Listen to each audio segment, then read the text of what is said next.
Hello everyone and welcome back to my channel. My name is Christy and I am a second year PhD student studying English literature.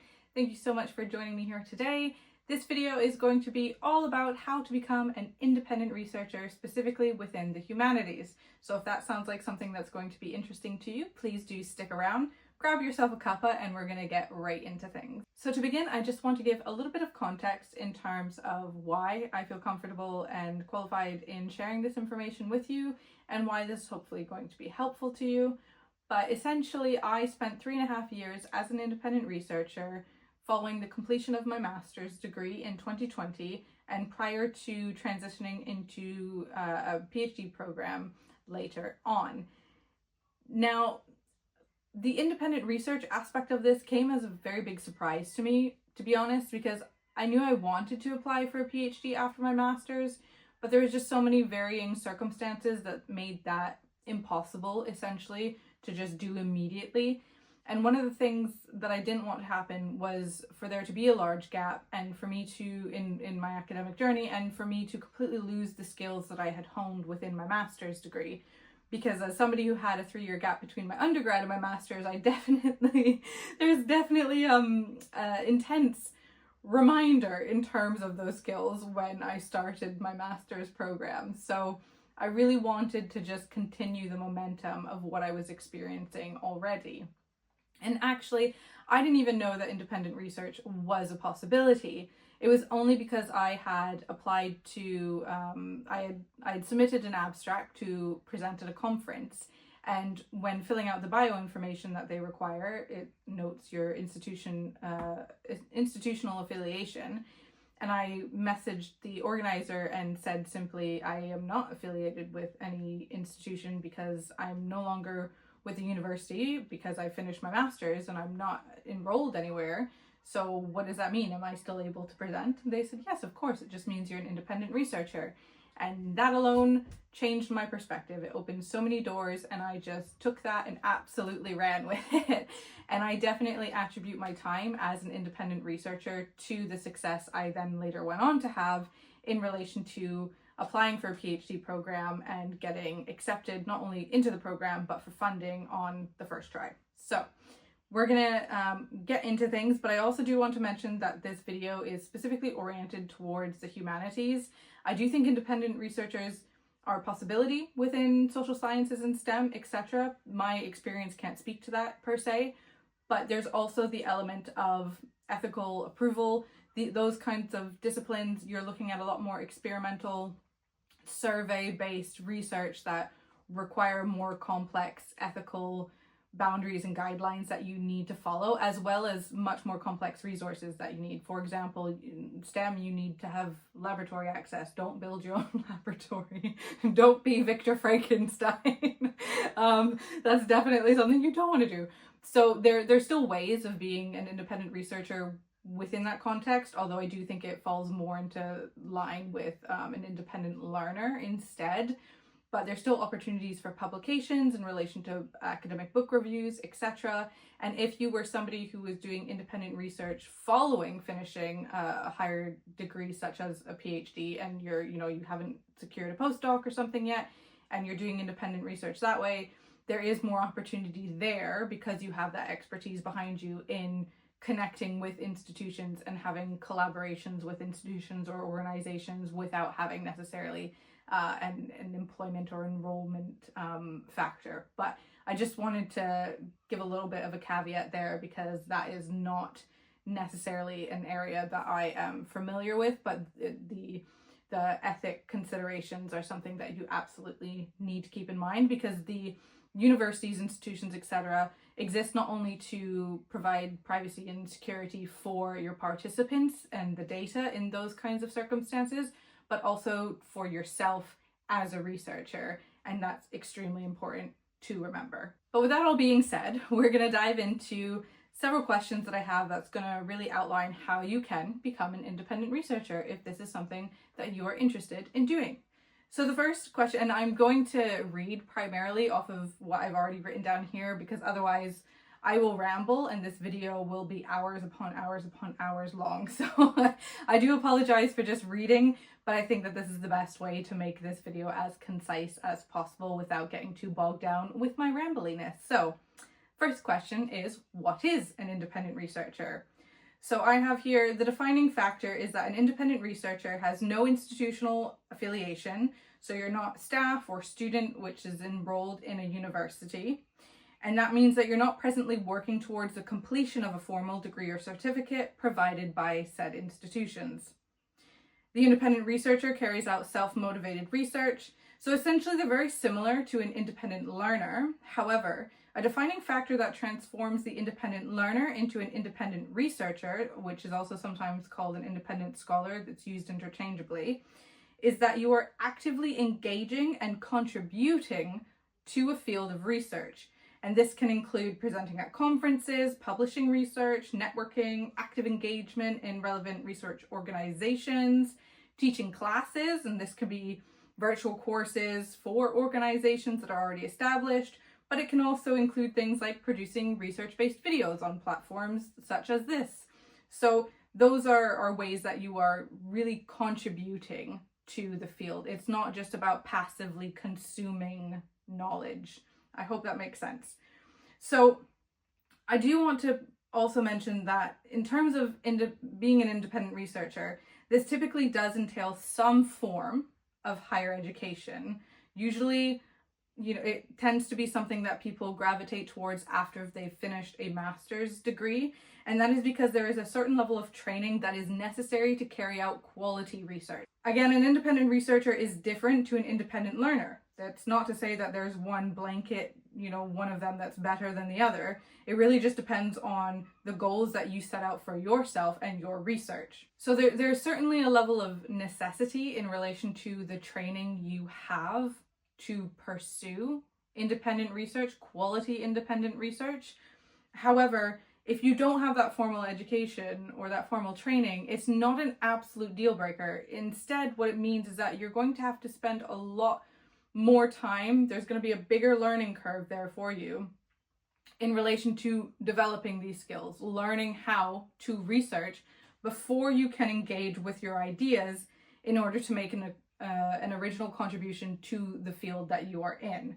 So, for example, if you're looking at ways to learn how to write academically, produce articles, research critically, etc., you can use platforms such as Skillshare and YouTube, which are both great ways to go about learning how to research if you don't have that background. It is very informal and you have to take things with a grain of salt, but it's also about finding accessibility in terms of how to get this information and use this information while using the resources that are essentially available to you. So why should you become an independent researcher? I have listed a few fine points here. So first off, it continues to develop your research muscle, thus staying in practice, quote unquote, especially if your aim is to eventually apply to a higher level degree. It also kickstarts your networking, especially those that are PGR and ECR focused. That means postgraduate researcher and early career researcher. Postgraduate researcher is the students that are doing, it can include a master's degree. A lot of the time it is PhDs, but it's master's, PhDs. Students and ECR are those who have finished a doctorate degree, who are within the first 5 years essentially from their graduation or completion of said degree. And this is to build a supportive community around you to encourage, uplift, and cheer you on, which is honestly crucial, more crucial than you might think. Independent research also provides the freedom to test out ideas that you have for doing a PhD to see if it's suitable for you. So this is both in terms of the research, but in terms of the format of doing a PhD. It can be very isolating, it takes a lot of self-motivation, and it's a good idea, in my opinion, to test out how you research by yourself, independently, prior to going into a PhD program. Now, this is especially true as well for the UK. This Video is primarily focused on that as well, because that is my experience, that is where I am based. I know things will be very different over in the States, for example, but I do think that these hopefully are applicable in various locations and countries as well. So as I said, it allows you to engage in preliminary ideas for prospective research proposals that can then go on to form parts of your formal applications. Independent research also bulks up your academic CV prior to applying for a PhD program and or related funding. And similarly to a PhD, becoming an independent researcher gives you the opportunity to learn and contribute to a field that is important to you. That's what this boils down to. You don't need to wait for approval or permission to make a difference and start working towards your passions and dreams. So in relation to that, you then want to consider defining your goals and specifically your intrinsic motivations for doing your research. So in relation to these goals, you want to ask, why are you carrying out independent research? Are you hoping to pursue a higher degree like a PhD? Are you hoping to test the waters of an idea for a research proposal? Or what about whether or not you want to establish a name for yourself in the field? Do you want to publish a piece and are looking for scholarly feedback? And then in relation to intrinsic motivations, you want to be asking yourself, why does your research matter to you? Does the research align with your passion and purpose, your values? What is your mindset when approaching challenges within your research? How do you cultivate curiosity?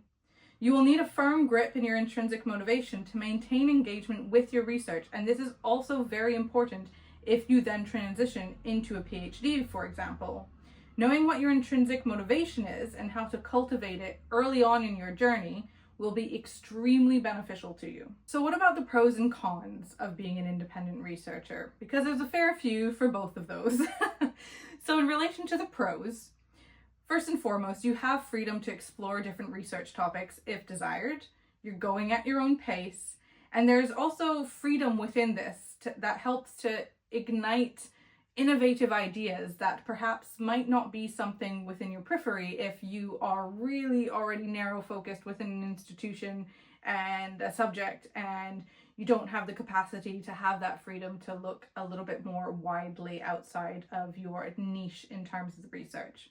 Additionally, you're not inhibited by the bureaucracy of an affiliated institution, which is probably one of the most freeing best pros in this list. But there are no formal evaluations, and ultimately, I think this is what people forget as well. Becoming an independent researcher is technically free, right?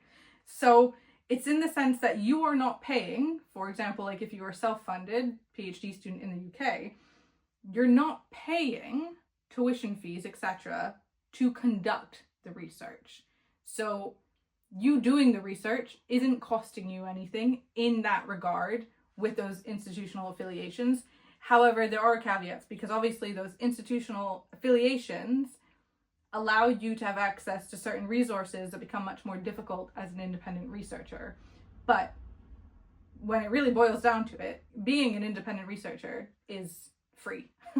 You don't have to pay anybody to do it. Also, funding opportunities are still available, especially for conference attendance through travel bursaries. This is another thing that I think that people forget to really consider, especially if you submit an abstract to present at a conference and they say that they have travel bursaries for PGRs and ECRs. Definitely contact them, because a lot of the time they will also consider independent researchers. And as I previously mentioned, it bulks up your academic CV and it begins to build a name for yourself within your specialism. And this is especially relevant if you want to then go on to the PhD. And additionally, time spent as an independent researcher publishing articles, chapters, edited collections, etc. can also really help you if you want to go down the route of a PhD via publication, which is definitely a route option that is growing in popularity. So what about the cons? The biggest con is that as an independent researcher, you have very limited access to resources. And this is especially true, I have found, for journal articles, and can make doing the research itself difficult and sometimes seemingly impossible. This is another reason why networking is so important. I'll be mentioning at the end of the video a great resource that I use in relation to this and have used for years, specifically to access book chapters. but use networks that you build around you to help you gain access to things like articles, because nobody could spend £40 on an article to read one time. Also, reach out to the authors of the articles that you are interested in, because more often than not, they are happy to send you a PDF file of that article. Remember that the researchers are not making any money in relation to the publication platforms that they're on, right? Those paywalls is only benefiting the publishing company. The researcher gets nothing of that. So when you contact them directly, usually they're more than happy to just send you along a PDF, and you don't have to go through the whole payment process. And again, if you don't have institutional access, you don't have a lot of options other than having that network community around you of people who are within an institution and are able to get a copy of something for you, right? So it's definitely the biggest con of being an independent researcher is the fact that it is very difficult to get access to the materials that you need. And this is speaking, as I say, as a humanities student, but also that becomes even more substantial in relation to disciplines such as social sciences and within STEM. You also have to make sacrifice to your quote-unquote free time. A lot of the time when people are doing independent research, and this is myself included, you are working alongside of that. So you also have to be very careful, because if you're not making the time to rest appropriately, you will run the risk of burning out sooner rather than later. So for example, like I said, I did independent research for 3.5 years, and at the 3-year marker, I was starting to feel quite burnt out. And then at the 3.5-year marker, I actually got clinically diagnosed with burnout and had to take time off both my job and my independent research to recuperate. And also so that way I was in a good position to start the PhD, because that was something I didn't want to have happen, was to go into the PhD and be burnt out, which I kind of still was, but that is a very big risk. So you want to make sure you're scheduling time to rest appropriately. And finally, a lot of people will say one of the biggest cons is that they feel isolated because you don't have a cohort, you're working remotely, etc. However, I do think that active networking can remedy this substantially. And I honestly feel more isolated as a PhD student than when I was an independent researcher, because I'm not going to as many conferences. I'm working on a much bigger project rather than smaller bits that I can then easily, you know, share at a variety of conferences, whereas now it's much more narrow and much more alone time. So I think that networking is crucial to help alleviate any of that isolation that independent researchers may feel. So what are the first 5 steps to take as an independent researcher? First, pick your topic or specialism, or at least narrow your focus slightly. Now there's obviously the freedom within independent research to really explore a wide variety of branches in terms of what you're interested in, but at a certain point you do want to kind of hone in, especially if you are wanting to apply eventually for a PhD, etc. You want to start honing in on a particular area that you're interested in and where you can start making a contribution to the field. Number 2, the very top tip, this is the thing that I want you to take away from this video. If you want to become an independent researcher, this is the step I want you to take. And it is to find at least one conference to submit an abstract to, and submit to conferences until you get accepted to one. I will be filming a video which will also be uploaded next weekend. That will be a guidance video on how to write a winning conference abstract with a very simple structure to follow, which I have formulated from many abstract submissions. And I'm really excited to share that with all of you. But so if you're nervous and you don't know how to write an abstract, definitely look out for that video coming next weekend. If you've never attended a conference and you are anxious about presenting at one, then I recommend signing up to at least attend one conference. Again, you can start small by attending an online conference before moving on to attending a local-ish conference in person. I say local-ish because in the UK, everything kind of feels local other than very far south. But for example, in Canada, you would probably want to stick to something within your province. And even then you're going to want to narrow things down likely because Canada's big. And then again, submit an abstract to present at one. again, you can start small. You can start by submitting to present online at a conference if preferred. But it is certainly worthwhile to present in person at conferences if you have the ability and means to do so. However, hybrid conferences exist for a reason. It really improves accessibility. As somebody with a chronic illness, sometimes in person is not possible. Online is a great way to build up your skills too. And if you're stuck and you've done a master's degree, for example, or anything that involves quite a large project at the end of it, look through your dissertation. Is there a chapter that was particularly strong? Consider presenting this material at a conference and begin working on getting that piece to a publishing standard. So what that means is if it was a master's dissertation chapter, you'll have to scale it back to be able to present at a conference, but then you'll likely have to scale it up slightly to make it into the standard of publication for an article. So this is a great way of, rather than trying to completely create something new to publish, that you use previous work you have done and use the skills to hone that into the quality that is the standard for publication. Step 3, research and sign up to join at least one network group. For example, the first 2 organizations I joined as an independent researcher included the International Gothic Association and the Haunted Shores Network, the latter of which was a newly emerging network at the time I got involved. This involvement doesn't need to be special in terms of applying for a role within the network, but simply become a member. That's all you need to do. At the beginning, I'd stick to between 1 to 3 networks so you're not overwhelmed and you can actively engage in those networks. And ideally, one of those networks should have a sizable or active community of PGRs and ECR members. And this is, again, really beneficial because that is a network of individuals who will have skills that you can really learn from and who can also support you if you then go on to apply for a PhD program, etc. Step 4 is to subscribe to receive alerts from a handful of relevant research journals. You can use platforms designed to streamline this if you aren't sure where to start, but also Google, it's great. Finally, step 5, if you're still unsure where to start looking for conferences, call of papers, networks, journals, etc. within your specific field, then contact your former professors and supervisors. This is especially relevant, once again, if you've completed a master's degree, but even at an undergraduate level, these professors are great resources to tap into.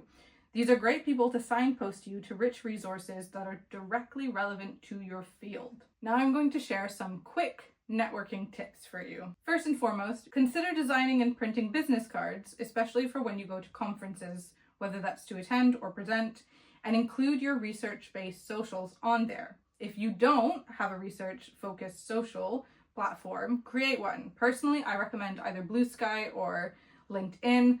Back in the day when I finished my master's degree, Twitter was definitely the area that was the most rich in terms of my discipline, but obviously with everything that's happened on that platform and the changes that have been made, Blue Sky is beginning to create that momentum that used to be there on what was known as Twitter. Regarding conferences, I recommend that you register on the day early so that you have time to mingle. Don't be afraid after a poignant talk either to stick around briefly afterwards, if time allows it obviously, to have a quick chat and exchange details with the person who's presenting the paper that you have been most engaged with, especially if you think that maybe a collaboration could happen. Take the time to speak to people, and also it'll make them feel really good too. Trust me. So really make use of those coffee breaks, etc. that are scheduled in to conference itineraries. And if you're anxious about networking, one of the things I recommend you doing is to contact the conference organizer and let them know. Or post a general inquiry onto a platform like Blue Sky or whatever the conference is using to communicate, asking who else is attending and if anybody wants to grab a coffee prior to the conference, or if they'd like to meet you at the conference. And so there's usually going to be somebody who's willing to help you settle into the day, and that can really help take away some of those very real and valid nerves when putting yourself out there in these circumstances. Also, dress to impress. I think that this is a really good way to allow people to get the best first impressions of you, especially if you're at a conference and there are people there who might be your supervisors in the future, for example. if you want to do a PhD, etc. So really take it seriously, don't show up in your sweats, put on a nice little blazer and feel good about being in this space. And finally, within networking, I also really encourage you to look into summer programs and retreats that are relevant to your research field. I think that this is actually something that people really forget exists, especially because there are these summer workshops that are specifically curated for postgraduate research, etc., that again, independent researchers are usually more than welcome to attend. Now, turning our attention towards publishing, because I have mentioned it a lot, and it's something that's very scary for both independent researchers, but PhD students and all researchers in general. Publishing is terrifying, but it doesn't have to be. However, it can be difficult to figure out how to approach publishing if you don't have any kind of knowledge in terms of what this entails. And that is absolutely the case that I went into it with, because I am a first generation student. I didn't know anything that I was doing, but you just have to give it a go anyways. First off, research relevant journals to your field. Look at the names of the journals where articles that you are reading are coming from. Is there one name that keeps popping up? If there is, probably worth checking out what the submission guidelines are for that journal, because clearly your research is already fitting within that. For your first publication, consider writing an academic book review. Book reviews are great ways also to get resources that might be otherwise difficult for you to access, especially since new publications are very expensive. But even in relation to institutional access, sometimes those early new publications are difficult to get to because your university might not have access to that already. But as an independent researcher, this becomes even more crucial, because when you are reviewing academic texts for a journal, they will typically supply you either with a digital copy or a hard copy. And these are ultimately publications. They bulk up your academic CV, so don't shy away from the book reviews. It's a great way to dip your toes into the water of publications. So you want to make sure that you find the right fit. This might be the journal itself, or the theme of a special issue within a journal, or both. You might have a brilliant paper written, but if it doesn't fit with the journal, it won't be accepted. Recognizing the fit for purpose is crucial. Now, if you're not sure, you can always reach out to the editors for an informal discussion if you just are simply at a loss as to how to proceed with the submission, or you just don't know if it fits, but you think it kind of fits. Just reach out and ask. They're not going to be angry at you for asking, and it can only support you in terms of clarifying where your research fits within the field. And it also means that you're not wasting anybody's time if your research really doesn't fit with what the journal is looking for. Also, stick with peer-reviewed journals, especially for articles. This can be a bit more fuzzy when you're looking at chapters and edited collections, but peer review is the gold standard in research and is all the more important as an independent researcher to demonstrate your ability and skill. Ultimately, it provides a foundation of industry respect for your work, and this is crucial because you don't have that formal certificate, degree, etc. that is already proving that for you. So peer review, stick with it. As previously mentioned, if you have a master's degree and wrote a dissertation for that, then start with a strong original chapter from your thesis or dissertation and begin working on that to get it to publication standards. Another tip is to ask a trusted family member, friend, or fellow researcher. Again, really crucial here, trusted. You do have to protect your research to a certain extent, so you need to know who you can trust to read over your article prior to submission for feedback. For folk outside of research, this is really helpful because it can help you clarify your arguments. So I like to send it to my sister-in-law as like any academic article, etc., chapter I'm working on. I send it to somebody like my sister-in-laws. One of them has a master's degree, and so there is some formality there, but it's not in the field that I am researching within. And it's really about making sure that the arguments that I am discussing are clear to any reader. Then in relation to those within research, feedback can also help to improve your academic writing and identify where more explanation or citation is required in particular. I find that those who are within the realm of academia are really good at saying you need to have more supportive information right here between these two sentences, right? So it is something that is very beneficial because that is the kind of feedback you'll get from peer review process, etc. as well. And this also opens up the potential for further innovative thinking because other people can potentially bring up questions that you have not considered that can really elevate your research even further. Finally, you can also consider publishing via collaboration with a more senior researcher. This is a great way as well in relation to STEM and social sciences, but also within the humanities, definitely something worth considering, especially if you are new to publishing. And now to close off this video, which I'm sure is very long, I want to provide some practical resources for the independent researcher. So first and foremost, I actually have a social network, which is specifically designed for researchers at all levels of your journey, including independent researchers, and that is Accepted Society, which is run by Kaylin and Kate. They are absolute gems. I started out as an independent researcher and I have stayed within that community now as a PhD student, and it is just the most lovely, supportive community, but it's also great as well if you're having difficulty accessing journals, etc., because you have the capability within that community to post like, hey, can you help me find this article? And there's hundreds of members who are there to support you and help you, and can help you access anything that is very significant for your research. So definitely check it out. Then I have a few that are related to specifically gaining access to resources. So the first one is Perlego. This is something that requires a subscription as well. I should say that Accepted Society also has a subscription, so both of these two things cost money, but I do think that they're investments worth making. Perlego has so much access to a variety of texts. I know personally for me, it is something that I have used for years now, and it was invaluable as an independent researcher. I cannot tell you. I still use it now so often because my institutional access is actually horrendous, especially being remote. So I swear by Perlego, and it's definitely something to check out. I think it's £12 per month. I don't know what it would be in various areas, but yeah, in the UK it's £12 per month and it is worth it. Then I have here to create a JSTOR account, because you do have a certain amount of articles that you can access for free. I think it's like 100 articles that you can get every month if you have a JSTOR account. You can't download them, but you can read them and annotate them directly on the JSTOR platform. You also have things like ResearchGate, which I won't say any more about, but if you don't know about it, give it a little check.